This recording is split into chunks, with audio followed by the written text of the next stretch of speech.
I'm Dr. Deb Butler, and you are listening to Thinner Peace and Menopause and Beyond. This is episode number 292. Welcome to Thinner Peace and Menopause and Beyond. This is Dr. Deb Butler, Master Life and Weight Coach, and as always, your coach. If you're a woman and you're smart and you're successful and you've been struggling with weight your whole life, and now menopause is making it harder than ever, and you are ready to make this the last time you ever have to go on a diet again, then this podcast is for you. Stay tuned. Hello, all my dear friends, and how are you this beautiful fall day? It's a beautiful fall day where I am. I don't know about you. And I have so many things that I would like to discuss with you today. As a lot of you know, I just started a new group program using my Thinner Peace process. We had our first class a couple days ago, and I think it would be really fun to share with you a little bit about what I'm teaching in the group and maybe something that you can learn, even though for whatever reason that you decided not to do the group this time, which is fine. I open up the doors a few times a year. So next year, probably around March, you'll hear about it again, and maybe that'll be the time for you. But meanwhile, I think right now I'm going to just talk to you about the different classes that I'm doing, the subjects that I'm talking about, some of the things that come up. Just like I talk to you about some of my individual clients' processes, I don't tell you the exact details, of course, or names. It's very private. But sometimes just the issues in general and how I coach them and how they have their moments of clarity, I think can be really, really helpful for you too. So that's what I'm thinking I'm going to do, especially today, because we just started.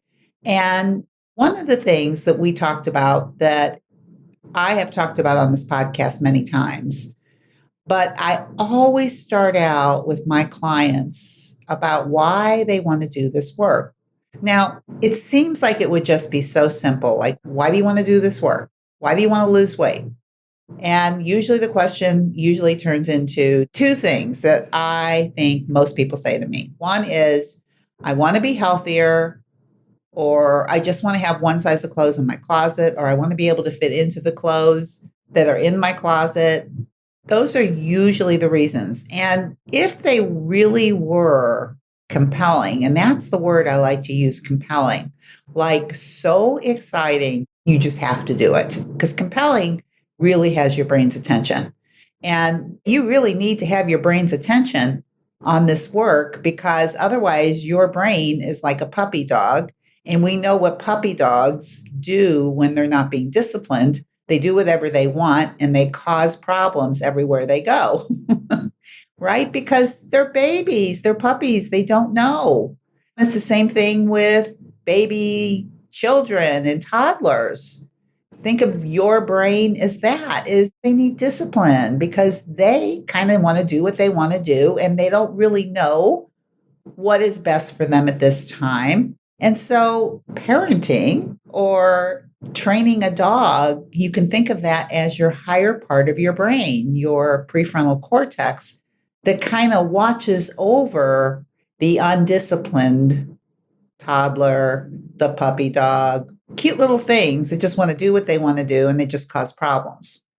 So when you think of compelling, you need something that's so exciting that when this undisciplined part of you or your primal brain comes up with these ideas, like for instance, you get home after a long day, say you were working all day and you're exhausted and it was a hard day, and your little brain comes up with this idea. It's like, oh man, you deserve a break today.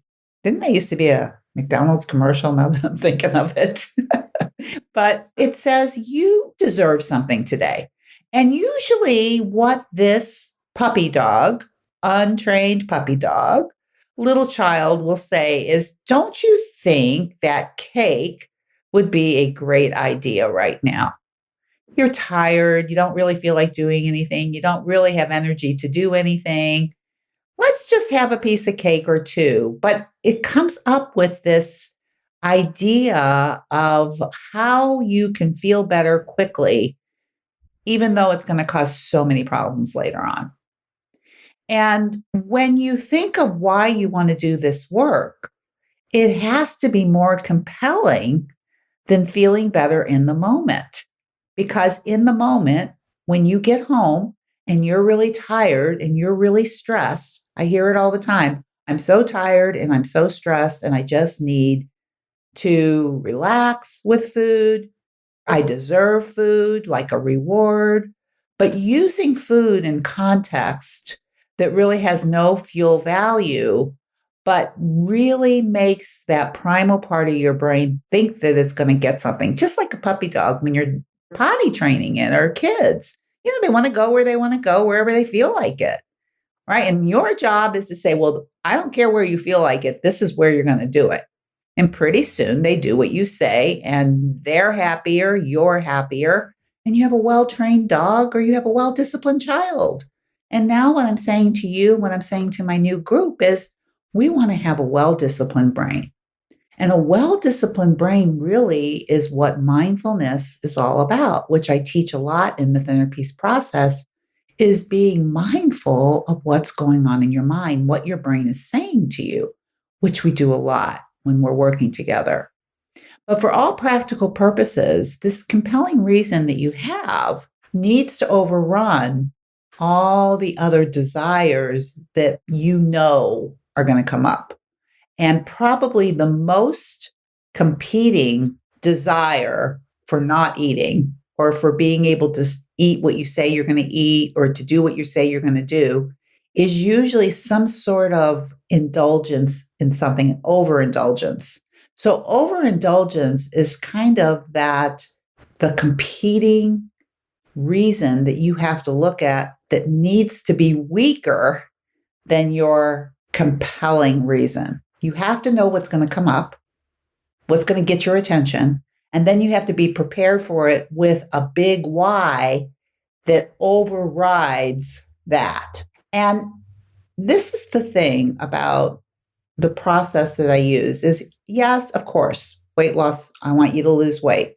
But weight loss, in the context that I'm looking at it and when I'm teaching women about it, is that weight loss is just a way of learning how to connect better to your own brain, to have a better mind-body connection by being able to connect physically into your body in a specific way. And one of the easiest ways to do that is with hunger and fullness, because your body is going to get hungry a few times a day. And when you feed it, it's going to fill up and you're going to feel it. And you have opportunities to decide how full you are, how hungry you are. And of course, in my process, we always talk about staying between the twos, right? So that you're not too hungry and you're not too full. But then hunger and fullness become the twos. Your brain learns that that's the number that it's looking at. Because really, we're wired to start eating, not when we're starving. Our body kind of tells us when it's time and when it's time to stop. And all we're doing, and all I'm doing when I teach it, is to try to teach you how to reconnect to how your body was already wired by putting numbers on it. And it really is so helpful, and it works, which is amazing. And that's why it's part of my process. But here's the other thing. When you have overriding desires, and the reason I'm talking about that now is because the holidays are coming up. So that's usually when these desires will pop up more. They're competing. They're going to compete for your compelling reason. And if you know ahead of time what those competing desires are and what the thoughts are that create it, you'll be more prepared on how to handle it. And so I love the holidays. That's why I decided to open up a group through the whole holiday season till the beginning of February, so that we really get all of these opportunities to see these competing desires and to nip them in the bud, so to speak. And this is the thing about what happens is every single time you have a competing desire, for instance, You just finished eating, you had a fuel meal, you're at a +2. The food was delicious. It was a very good meal. You're out with friends. You know you're done. And then your little brain asks you in a very quiet way, wouldn't you like to eat a little bit more? I mean, it's really delicious and everybody else is still eating it and it really won't matter. And it's only a little bit. That's called a competing desire. It's over and wanting to overindulge. Now, when you think about something that would be compelling to you to do the work, losing weight and fitting into your clothes many times in that moment is not very competitive. Oh, yeah, we'll work on it tomorrow. Oh, it doesn't matter right now. Oh, it's just a little bit. All of that stuff comes in. So you have to have something more compelling. And I'm going to give you some ideas of what some compelling beliefs can be. But I want you to know that the more compelling it is, the more exciting it is. And how do you know it's exciting? It's like when you state it to yourself as a mantra, you can feel in your body, you can feel it light up, right? And you want to practice it a lot so that you can use it when that competing desire comes in. And of course, we have the holidays and celebrations and all kinds of things coming up that's going to give you that opportunity. Now, this is what I want to tell you about being successful with this process is the people that are the most successful is because they have this one characteristic, and it's called resilience. And I want to read you the definition of resilience because I think that if you become more resilient, that's how you will become more successful with anything that you do. But especially with the thinner piece process, resilience is a must because you have to handle setbacks. So resilience, the definition of it is the capacity to recover quickly from difficulties or toughness. Now, that means that if you have a compelling reason, your big why of why you want to do this work, and let me tell you that a big why, a big compelling reason for you could be to very, very simply learn how to eat food for fuel and feel your emotions. To be committed to that, because what you're going to end up doing is when this competing desire comes up, what comes up is a strong emotion, a strong negative emotion, a strong urge. Now, there's two things you can do with that emotion. You can eat it, which is what we call overindulge, or you can have a compelling reason. A big why is I don't want to do that anymore. I want to learn how to handle my emotions and eat for fuel. Would that be strong enough for you? I mean, because it would give you the intended result. You would still lose weight. You'd still be able to wear different clothes in your closet. But is that a stronger commitment for you that you would want to learn or to acquire or to believe that you could do that? So that when you're in the midst of a holiday party and you see something, your favorite, how many times has somebody said to me, it was my favorite? I loved it. I've never had anything so good. I'll never get anything again. When your brain starts doing that, that's a competing desire. Your compelling reason comes in, your mantra comes in is I want to be able to eat food for fuel and handle my emotions without feeding them. Wouldn't that be compelling if you could do that?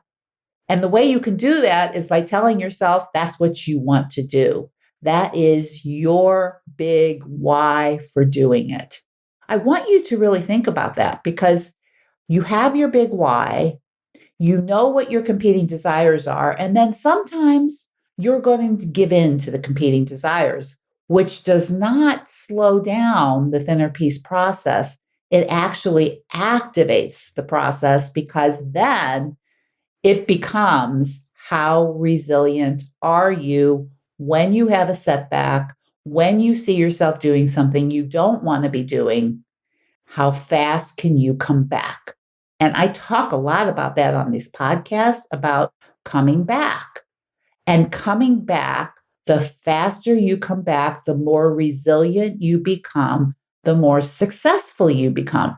So it's not the diet that you're on or what you're eating.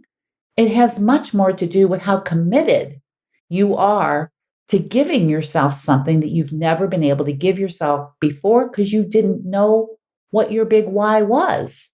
Like weight loss just isn't that compelling when there's all these other competing desires. But if you could use food in the right way, and you know that any emotion that you have, no matter how stressed you are, how tired you are, that you know that food's not going in your mouth and you can totally trust yourself that you can do that, that's compelling. You might want to use that. You might want to use some inkling of what I just said about that. So that's what I want to leave you with today is this whole idea of the holidays are coming. You have an opportunity to learn resilience at a warp speed because there's so many opportunities during the holidays to use it.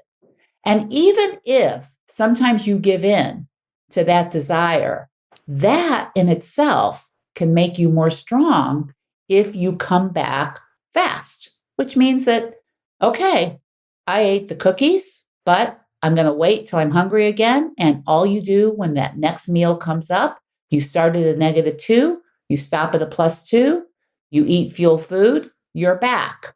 You just created a little bit more resilience. To me, resilience is what will make you successful with anything that you do. Anything. It makes your brain stronger. It makes you understand failure. It makes you not be afraid of failure. It makes you curious when you see yourself doing something that you don't want to be doing. And then you stop using judgment and you start using self-compassion and you start really feeling that connection to yourself.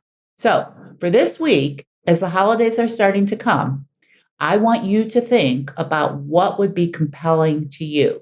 And I'm going to read you some compelling reasons that I've had from my clients in the past that you can use. And it's helped them, so it might help you too. So here's a compelling reason that from one of my clients. And this is what she wrote. I want to be as important as my family, my job, my friends, and I am committing to do this no matter what. Now, this client of mine, she was so good at honoring commitments to everybody else and breaking commitments to herself. And so what became compelling to her was to think that she was more important, to teach herself, to learn, to believe that she could be more important. And you know what? That's exactly what she did. And that made all those other competing desires go by the wayside because it was more compelling to stick to her commitment to herself than to break it. So that's just one compelling reason that you can think of. What would be compelling for you? I want you to really think about that as you go through your week this week. And of course, as you're thinking about this, as the holidays are coming up, as celebrations are coming up, what, beyond a doubt, would be more compelling than giving in to eating because somebody else is eating something not mindfully? Because with the holidays, I still want you to be able to eat. If you like cookies and you have a favorite cookie, eat it mindfully, bite by bite. Know that you can eat it, but also know that you can stop. Know that you don't have to keep eating because you're never going to get it again. Changes everything. So think about that. The holidays are coming. You are going to start creating resilience as the season starts by thinking about your compelling reason. And of course, before I end, there's nothing else I could possibly say to you that as you're doing all of this work, please, please, please be very kind to yourself. And of course, I will see you next week. Bye-bye. If you've been following my podcast and you're loving all the tools that I teach you, but you're just not sure that you can do it or apply it by yourself, then please go to drdebbutler.com/work with me. And you can find out if the program that I do and the coaching that I do will help you get to where you want to be, to learn all the tools that I teach and be able to make it a part of your life. Just go to drdebbutler.com/work with me. You can set up a free 30-minute mini session.